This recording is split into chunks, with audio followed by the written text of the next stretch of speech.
و در ارتباط با مشکلات و مسائل مربوط به جامعه بهائیان در ایران، یکی از بهائیان ساکن شهرستان ساری به نام فؤاد نعیمی بیش از 8 ماه است که در زندان به سر میبرد. به گفته یکی از بستگان آقای نعیمی، مسئولان قضایی استان مازندران اتهام این فرد را فعالیت‌های مذهبی برای جامعه بهائیت عنوان کردند. آقای فؤاد نعیمی پیشتر نیز در سال 1374 و 78 نیز مدتی را در بازداشت به سر برده است.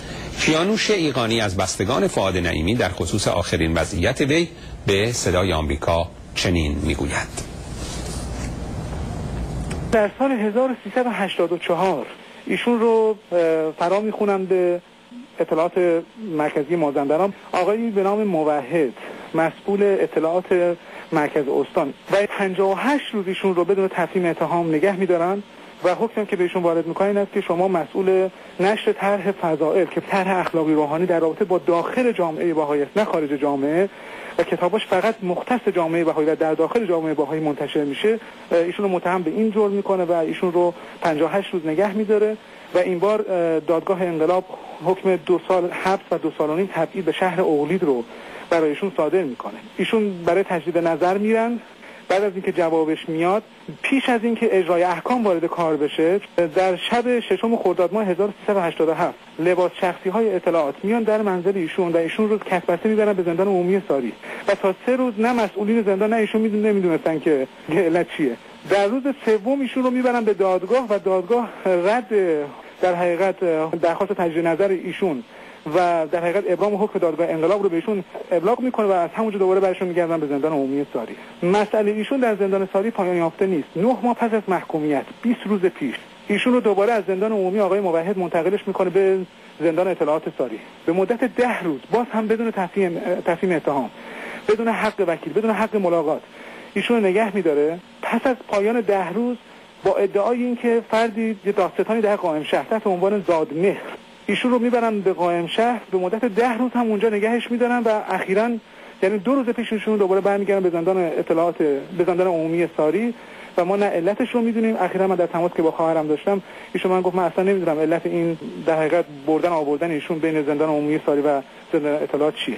مشکل بعدی خود زندانه. ایشون حکم باز شامل حالش میشد، یعنی از جرائمشون از جمله جرائمی بود که میتونست اجازه داشته باشه که بیشتر به مرخصی بیاد، اصلا بعضی از شب‌ها به منزلش برگرده.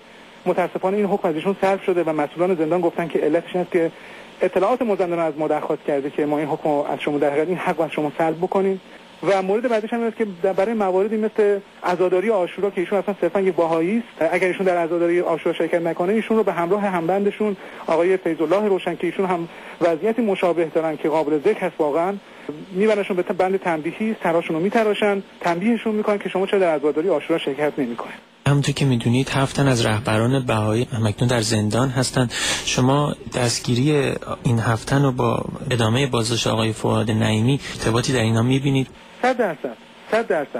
خدمتتون عرض کردم در سال 1378 که شروع در حقیقت اعلام جرم بر علیه ایشون بود، اصلا جرم ایشون این بود که ایشون نماینده مجمع ملی جوانان بود که مجمع ملی جوانان هم توسط یاران ملی انتخاب میشه در استان مازندران. اینا همه حلقه های به هم پیوسته یک زنجیر هستن. من فکر می‌کنم این یک حرکت سراسری جهت اذیت و ایذای بهائیان درست مانند اول انقلاب، از تقریبا میشه گفت از 10 دهه پس از انقلاب کلیه امور جامعه بهایی هم به اطلاعات تهران و هم به اطلاعات شهرستان اطلاع داده میشه توسط خود جامعه بهایی. چون ما معتقد هستیم که ما هیچ کار سیکرت و پنهانی نداریم. اگر من کپی و حکم ایشون رو برای شما بفرستم و اتهاماتی که وزارت اطلاعات ایران و مسئولان پرونده در حقیقت 7 رهبر بهایی ما در ایران برای اینها وارد کردن، اگر شما این اتهامات مطالعه بفرمایید می‌بینید که دقیقاً عین همون اتهاماته. حرکت در جهت اهداف شوم استکبار جهانی، همکاری با صهیونیسم جهانی.